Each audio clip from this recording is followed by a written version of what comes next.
Influencer boxing has officially reached a new level.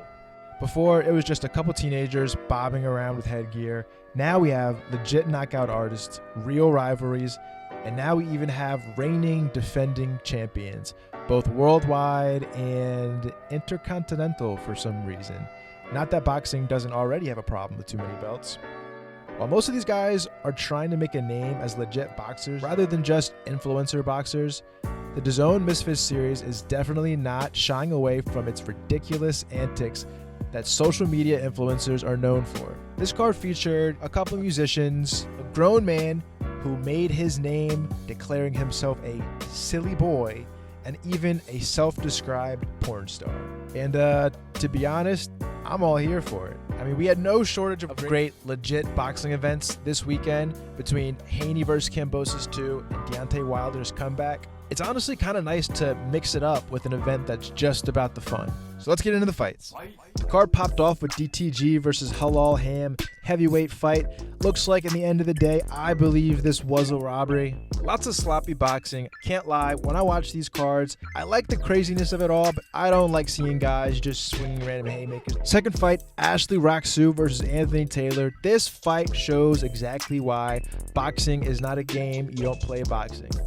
Even a guy at Anthony Taylor who, let's be honest, he's not a great boxer, but he has boxing experience, and that makes all the difference. He was able to do work. Interested to see where he's going next. I'm surprised they brought him on. He's really kind of riding the whole Jake Paul sparring partner thing as far as he can take it. And honestly, I respect it. Can't knock the hustle. Third fight of the night, Astrid Wet versus Keeley. This fight was an absolute shit show. Probably shouldn't have happened. We got to see some absolutely horrendous boxing in the first round. Two people that just plain cannot box. But again, experience made the difference. Astrid Wet jabbed Keeley's face off and made her quit on her stool. Fourth fight of the night, JMX versus Ginty. Two guys who have very limited experience yet again, but the guy JMX looks to actually have some experience. Looks like he's been working on boxing for a little bit, has some good shots. 6'5", 81-inch wingspan at 195 pounds. This guy is actually going to be a problem for a lot of people. I mean, based off his size alone, this is a guy that could do some serious work. From what I saw, he looks to be a good example of one of these influencer guys that actually takes it somewhat seriously and tries to respect the sport. Co-main event, or what should have probably been the main event, we got Slim Al-Bahar versus Ryan Taylor. Fan favorite Slim Al-Bahar with an absolute beautiful performance. Landed some huge shots. Size makes a difference. Ryan Taylor is one tough guy. He was able to take some huge shots from Slim, who is now 5-0, which is a lot of professional experience when you really think about it. I mean, this guy has the same amount of professional fights as a Jake Paul, with, I think, the same record, right? 4 knockouts, 1 win by decision. Then we get to the main event, which, what the fuck was this? Jay Swingler versus Churdleys.